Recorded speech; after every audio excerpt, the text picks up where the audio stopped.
Practical नहीं।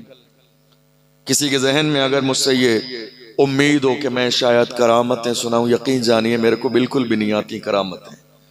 आज़ादी के बाद से लेकर आज तक 75 साल हो गए आपको करामतें सुनते हुए। 75 साल हो गए आज़ादी के बाद से करामतें सुनते हुए। आज 2025 का आगाज हो चुका है, कयामतें आपके दरवाजे पर दस्तक दे रही है और आप करामतों में गुम हैं। सुभान अल्लाह, माशाअल्लाह नारे आपने लगा लिए। हो गई जिम्मेदारी आपकी पूरी? हरगिज नहीं, ये आपकी जिम्मेदारी पूरी नहीं हुई। एक कलमा पढ़ने वाले की जिम्मेदारी सिर्फ इतनी सी नहीं होती कि उसने नारा लगा लिया। आप जानते हैं अल्लाह के रसूल ने क्या फरमाया? मेरे नबी इरशाद फरमाते हैं, मन अस्बहा वलम यहतम बिउमूरिल मुस्लिमीन फलैसा मिन्ना। मेरे नबी फरमाते हैं, जिसने एक सुबह भी इस हाल में की है कि उसे उम्मत की परवाह न हो, वो हम में से नहीं है। जिसने एक सुबह भी इस हाल में की हो, जिसे उम्मत की परवाह न हो, कौम की परवाह न हो, आने वाली नस्ल की परवाह न हो, वो हम में से नहीं है। आज किसे परवाह है मुझे बताइए? चैन की नींद सो रहे हैं हमारे लोग, खा रहे हैं पी रहे हैं, न दीन की परवाह, न कौम की परवाह, न बेटियों की इज्जत व आबरू की परवाह, न आने वाली नस्ल की परवाह। फिर कह रहे हैं हालात बहुत ज्यादा खराब है, जमाना बहुत ज्यादा खराब है। हजरत मौलाए कायनात फरमाते हैं, लोगों जमाने को गाली न दो, जमाना हमसे है, हम जमाने से नहीं है। जमाना हमसे है, हम जमाने से नहीं है। हैरानी की बात यह है, आज ये कौम जितनी बुज़दिल हो गई है, किसी दौर में ये कौम इतनी बुज़दिल नहीं थी। ये कौम जितनी बुज़दिल आज हो गई है, ये कौम किसी भी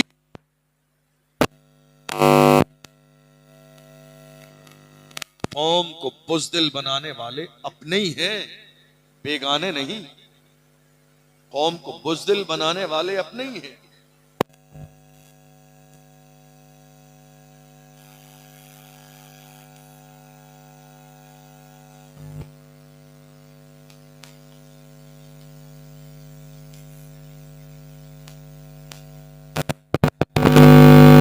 वो अपने इलाके में जिसे अपना जिम्मेदार और सरपरस्त समझते थे, उसके पास गए कि हमारे नबी की शान में गुस्ताखी हुई है, आप सरपरस्ती कीजिए, हम कुछ करना चाहते हैं मुल्क के कानून के दायरे में रहते हुए। उन्हें यह कह के दबा दिया गया हालात अच्छे नहीं हैं, डरा दिया गया, उन्हें धमकाया गया, खौफ दिला दिया गया, नहीं हालात अच्छे नहीं हैं। पर है हालात का रोना कब तक रोते रहेंगे? हमारी तारीख ये है, जब 313 थे तो लरसता था जमाना। हमारी शुरुआत ये है कि बद्र की सरजमीन पर अल्लाह के महबूब सहाबा के साथ मौजूद हैं और दुनिया को बता रहे हैं, न मस्जिद में न बैतुल्लाह की दीवारों के साए में। कहां हो आप? हालात अच्छे नहीं है हमारे लिए हर जमाने में। मुझे सन बताइए, कोई साल बताइए, कोई हिजरी बताइए जिस जमाने में ये कहा जा सके हमारे लिए हालात बहुत अच्छे। हर जमाने में हालात अच्छे नहीं थे, आज बहुत अच्छे हालात। जिस जमाने में सहाबा पेट से पत्थर बांधते थे, एक दौर वो भी तो था। बद्र की सरजमीन पर अपने दिफा के लिए मुसलमानों के हाथ खाली थे, कुछ नहीं था, वो भी तो एक दौर था। और एक दौर आज भी है। डराने का काम किसने किया? हमारे अपनों ने। गनी साहब नाम आ जाएगा तुम्हारा, मेरी बात समझ आ रही है आप? नहीं साहब नाम आ जाएगा तुम्हारा, कुछ बोलना नहीं, हुजूर की नामूस पर कोई काम नहीं करना। मैं कहता हूं नाम आ जाएगा तो सिर्फ दुनिया की लिस्ट में नहीं, हुजूर की लिस्ट में भी तो नाम आएगा। हुजूर ताजुश शरिया बद्र तरीका वारिस उलूम आला हजरत इरशाद फरमाते हैं, और कौम के जिंदा करते हुए वक्त का ताजुश शरिया ऐलान करता है, जवानों जिंदगी ये नहीं है किसी के लिए, जिंदगी है नबी की, नबी के लिए। ना समझ मरते हैं जिंदगी के लिए, जीना मरना है सब कुछ नबी के लिए। डराने वाले आज हमारे अपने हैं, नाम आ जाएगा। याद रखिएगा, ये फिक्र बिलाल हबशी को नहीं थी, ये फिक्र सलमान फारसी को नहीं थी, ये फिक्र अम्मार बिन यासिर को नहीं थी, ये फिक्र सुहैब रूमी को नहीं थी। एक व्हील चेयर पे बैठने वाला भी इस फिक्र के लिए नहीं परेशान था।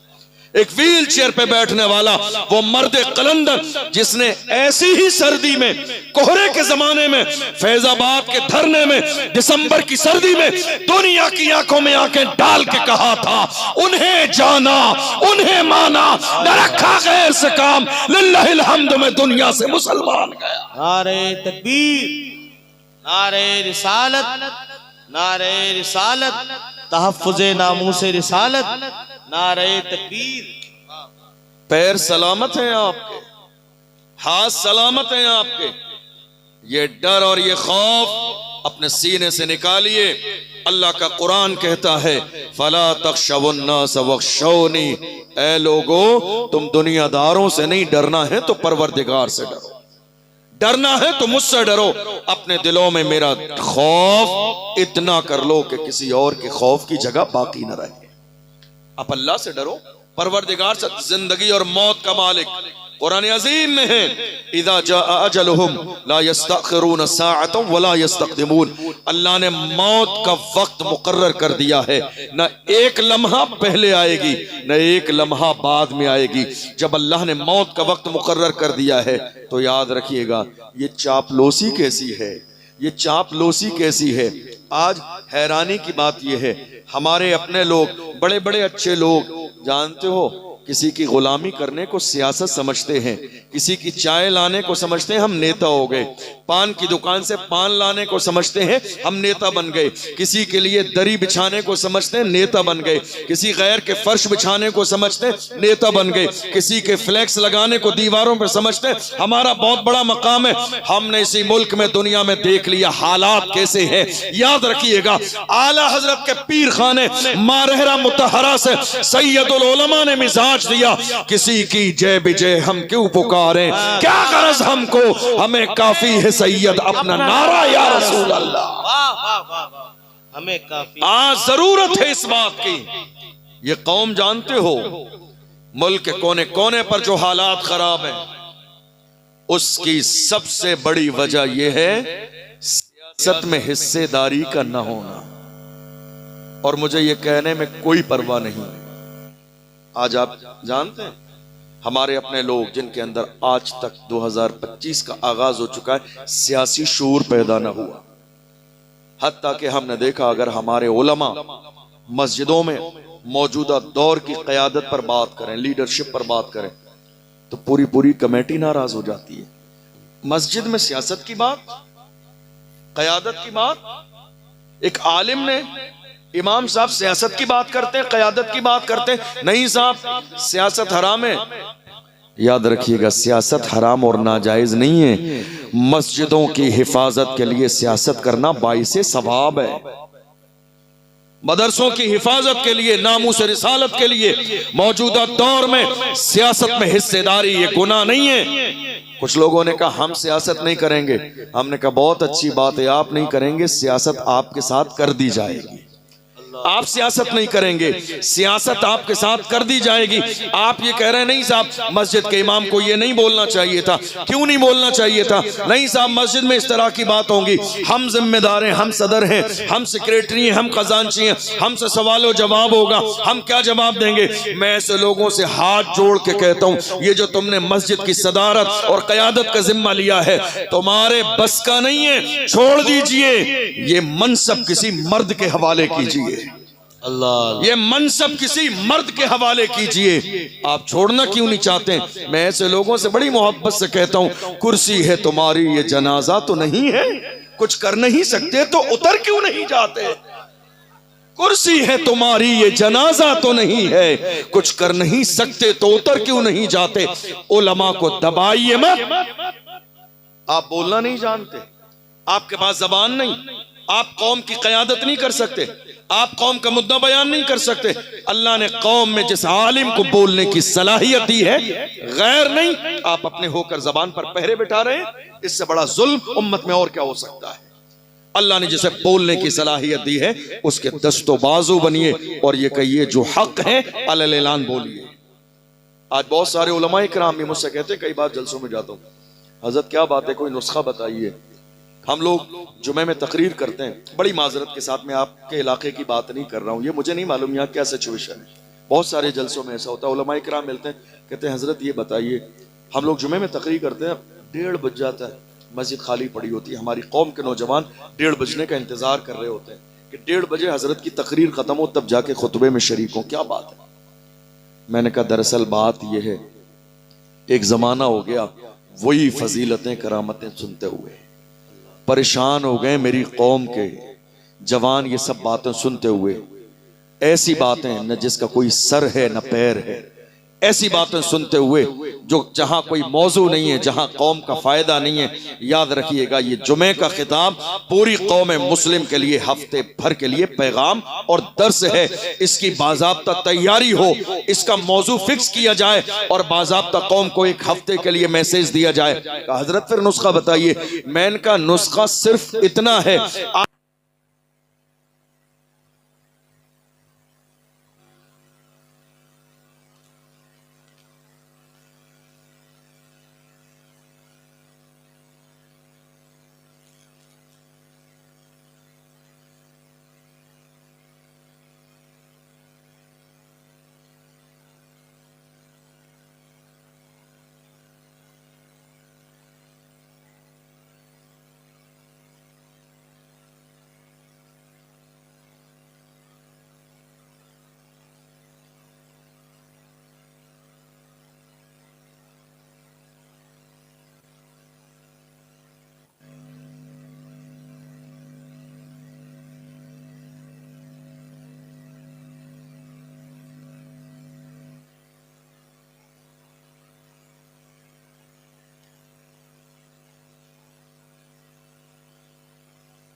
अल्लामा फजल हक खैराबादी ने ऐसे आलम में जमा किया उलमा को और अंग्रेजों के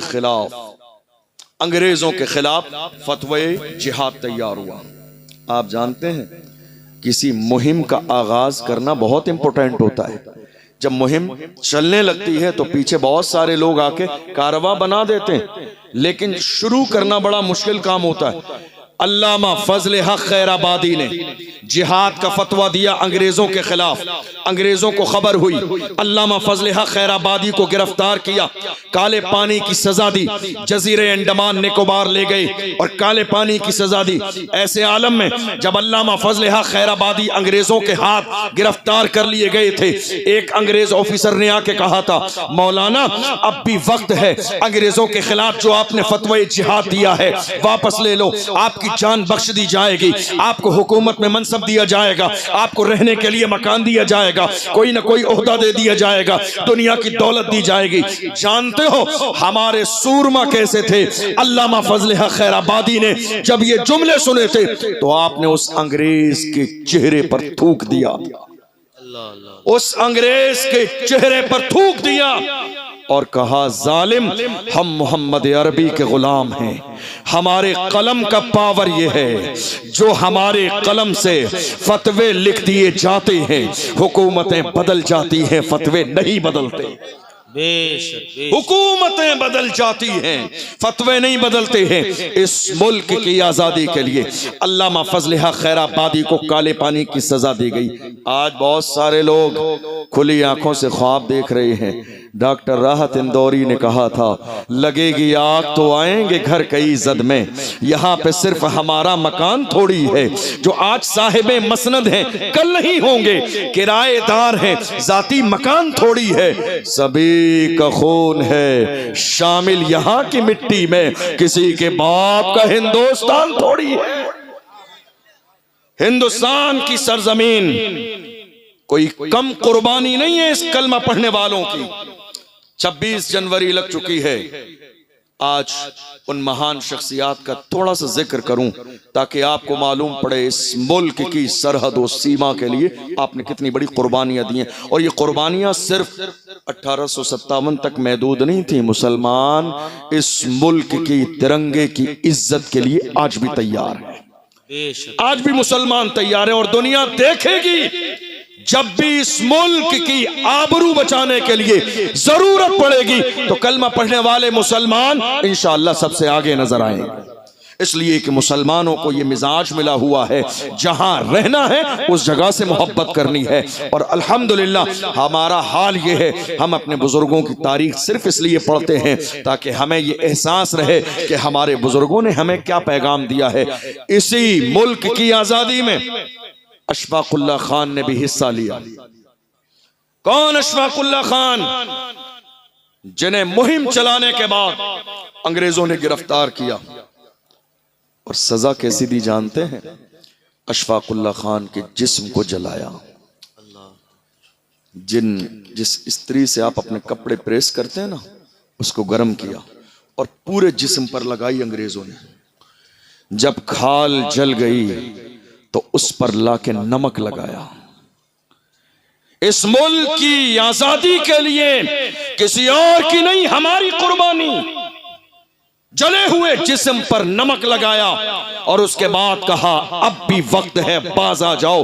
तो ऐसे आलम में अंग्रेजों के सामने भी अशफाकुल्लाह खान ने ललकार के कहा था, सरफरोशी की तमन्ना अब हमारे दिल में है, देखना है जोर कितना बाजुए कातिल में है, वक्त आने पर बता देंगे तुझे ये आसमां, हम अभी से क्या बताएं क्या हमारे दिल में है। नारे तकबीर, नारे रिसालत। कौन है ये? कौन है ये? किसी गैर की नहीं, हमारी कुर्बानी है, हमारी। फिर भी हमसे ये गिला है कि वफादार नहीं, फिर भी हमसे ये गिला है कि वफादार नहीं। अरे हम वफादार नहीं, तू भी तो दिलदार नहीं। फिर भी हमसे ये गिला है कि वफादार नहीं।